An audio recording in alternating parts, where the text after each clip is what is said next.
Assalamualaikum warahmatullahi wabarakatuh. Halo anak-anak, selamat pagi. Salam sejahtera bagi kita semua. Perkenalkan, nama saya Dian Ayu Permatasari dari Program Studi Pendidikan Bahasa dan Sastra Indonesia, Fakultas Keguruan dan Ilmu Pendidikan Universitas Jember. Pada saat ini, saya tengah melaksanakan kegiatan KKPLP atau biasa disebut dengan Kuliah Kerja Pengenalan Lapangan Persekolahan. Nah, untuk beberapa minggu ke depan, saya akan menemani kalian dalam pembelajaran Bahasa Indonesia, terutama untuk kelas 10 IPS 1. Nah, karena kalian sekarang telah memasuki jenjang yang lebih tinggi, yaitu SMA, alangkah lebih baiknya kalian tetap semangat dan giat dalam belajar, karena suatu kunci kesuksesan yaitu adalah belajar.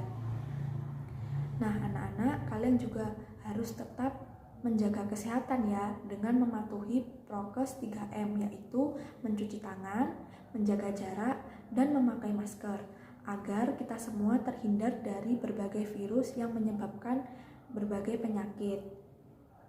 Nah, anak-anak, sebelum memulai pembelajaran hari ini, alangkah lebih baiknya kita berdoa terlebih dahulu, agar kegiatan pembelajaran hari ini dapat berjalan dengan baik dan ilmu yang kalian dapatkan dapat bermanfaat. Berdoa dimulai. Berdoa dapat diakhiri. Berikut adalah beberapa kompetensi dasar dan indikator yang akan dicapai dalam pembelajaran ini. Jadi kompetensi dasarnya yaitu 4.2, mengonstruksi teks laporan dengan memperhatikan isi dan aspek kebahasaan baik lisan maupun tulisan. Kemudian adapun indikator pencapaiannya yaitu menafsirkan teks laporan hasil observasi, kemudian menentukan topik teks laporan hasil observasi, menyusun teks laporan hasil observasi berdasarkan isi pokok teks laporan hasil observasi yang telah dibaca. Kemudian tujuan dari pembelajaran ini yaitu siswa diharapkan dapat memahami kriteria penulisan topik teks laporan hasil observasi yang baik. Kemudian diharapkan siswa juga dapat menyusun teks laporan hasil observasi berdasarkan isi pokok teks laporan hasil observasi yang telah dibaca. Nah, untuk materi minggu lalu kita telah belajar mengenai isi, struktur, dan aspek kebahasaan teks laporan hasil observasi. Untuk materi minggu ini kita akan belajar mengenai mengonstruksi teks laporan hasil observasi dengan memperhatikan isi dan aspek kebahasaannya. Nah, sebelum kita memasuki materi inti, saya ingin bertanya terlebih dahulu, apakah itu arti dari mengonstruksi? Mengonstruksi berarti mengembangkan, menghasilkan, membuat, dan lain sebagainya. Pada materi kali ini dapat disimpulkan bahwa mengonstruksi memiliki arti yaitu suatu kegiatan yang bertujuan mengembangkan teks laporan hasil observasi dengan memperhatikan isi dan aspek kebahasaannya.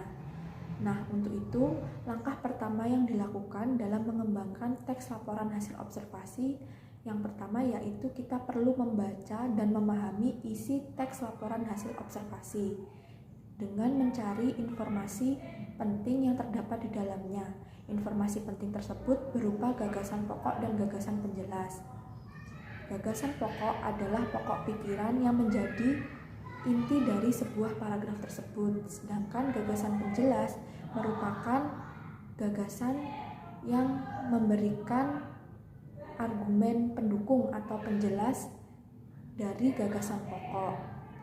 Gagasan pokok sendiri dibagi menjadi 3, yaitu deduktif, induktif, dan campuran. Deduktif adalah paragraf yang memiliki gagasan utama atau gagasan pokoknya yang terletak di awal paragraf. Kemudian induktif adalah paragraf yang memiliki gagasan pokok atau gagasan utamanya yang terletak di akhir paragraf. Sedangkan gagasan campuran adalah paragraf yang memiliki gagasan pokok atau gagasan utamanya yang berada di awal dan di akhir paragraf.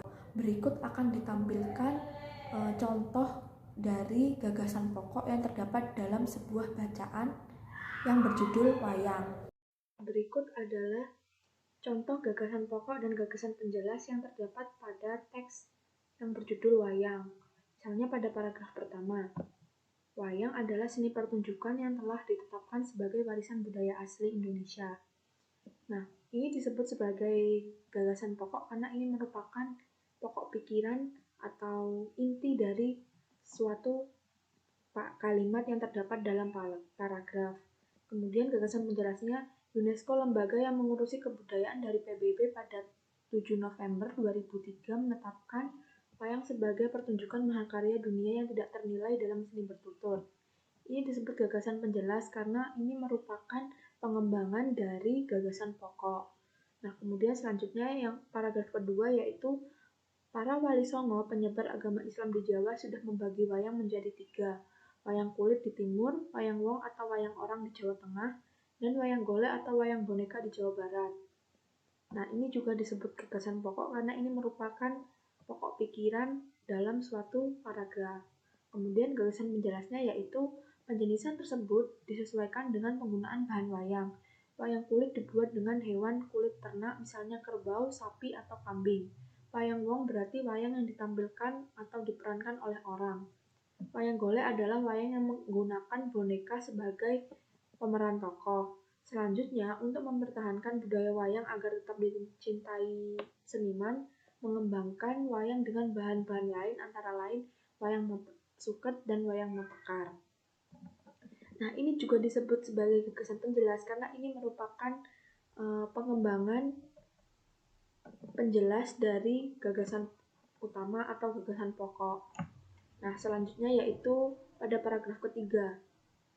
Wayang kulit dilihat dari umur dan gaya pertunjukannya pun dibagi lagi menjadi bermacam jenis. Ini juga disebut sebagai gagasan pokok karena ini merupakan pokok pikiran dalam suatu paragraf. Nah, kemudian gagasan penjelasnya adalah jenis yang paling terkenal karena diperkirakan memiliki umur paling tua adalah wayang purwa. Purwa berasal dari bahasa Jawa yang berarti awal. Wayang ini terbuat dari kulit kerbau yang ditatah dan diberi warna sesuai kaidah pulasan wayang pendalangan serta diberi tangkai dari bahan tanduk kerbau bule yang diolah sedemikian rupa dengan nama cempurit yang terdiri atas tuding dan gapit. Ini juga disebut sebagai gagasan penjelas karena ini merupakan pengembangan dari gagasan pokok atau gagasan utama. Nah, itu tadi adalah beberapa contoh dari paragraf yang berjudul Wayang yang merupakan gagasan pokok dan gagasan penjelas. Nah, setelah kita memahami informasi penting yang terkandung dalam teks tersebut, kita dapat mengembangkan teks laporan hasil observasi dengan beberapa kriteria. Di antaranya yaitu yang pertama, bahasa yang digunakan yaitu bahasa yang baik dan jelas. Dalam hal ini kita harus menggunakan bahasa baku. Kemudian kita harus menggunakan bahasa yang sesuai dengan ejaan kaidah bahasa Indonesia yang benar atau ejaan EYD. Kita tidak boleh menggunakan bahasa-bahasa yang tidak dapat dipahami atau sulit dipahami. Bahasa-bahasa gaul itu tidak boleh digunakan.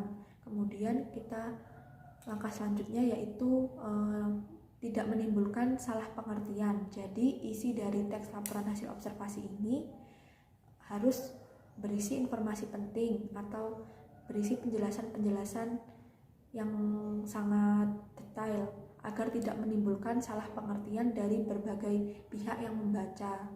Kemudian menarik untuk dibaca. Suatu teks hasil observasi ini harus dibuat semenarik mungkin agar pembaca mau membaca teks tersebut. Nah, kemudian yang selanjutnya, data yang diperoleh harus bersifat akurat. Maksudnya di sini, data-data yang diperoleh dalam suatu teks laporan hasil observasi harus sesuai dengan fakta, karena ciri khas teks observasi itu sendiri berdasarkan hasil pengamatan. Jadi harus berdasarkan fakta, tidak boleh menggunakan data-data yang tidak sesuai dengan faktanya. Nah, yang selanjutnya yaitu susunan teks laporan hasil observasi. Yang pertama yaitu nama kegiatan. Kita harus menentukan tema terlebih dahulu kegiatan yang akan kita bahas dalam suatu teks laporan hasil observasi. Setelah itu barulah kita menentukan pendahuluan. Pendahuluan di sini berisi informasi umum terkait pembahasan yang akan kita bahas dalam suatu teks laporan hasil observasi. Langkah selanjutnya yaitu kita menentukan tujuan. Tujuannya yaitu kita harus memahami dalam menulis teks laporan hasil observasi ini nanti bertujuan untuk apa, seperti itu. Nah, kemudian setelah tujuan yaitu pelaksanaan. Kita harus mengetahui pelaksanaan dalam pengamatan atau proses penulisan teks laporan hasil observasi ini seperti apa. Setelah pelaksanaan, kita juga harus mengetahui prosesnya. Setelah kita mengetahui pelaksanaan dan prosesnya, kita harus mengetahui simpulan atau saran. Kesimpulan atau saran di sini mencakup informasi penting terkait hal-hal yang dibicarakan secara umum terkait dengan teks laporan hasil observasi mulai dari awal hingga akhir, seperti itu. Nah, itu tadi materi mengenai teks laporan hasil observasi. Nah, saya harapkan kalian dapat berlatih mencari gagasan pokok dan gagasan penjelas yang terdapat pada teks wayang maupun teks The Topeng. Kemudian kalian dapat mencari apa saja sih susunan yang terdapat di dalamnya, seperti itu. Jika ada yang kurang jelas, kalian bisa menanyakan melalui grup WhatsApp maupun kolom komentar YouTube. Sekian materi dari saya, kurang lebihnya mohon maaf. Wassalamualaikum warahmatullahi wabarakatuh.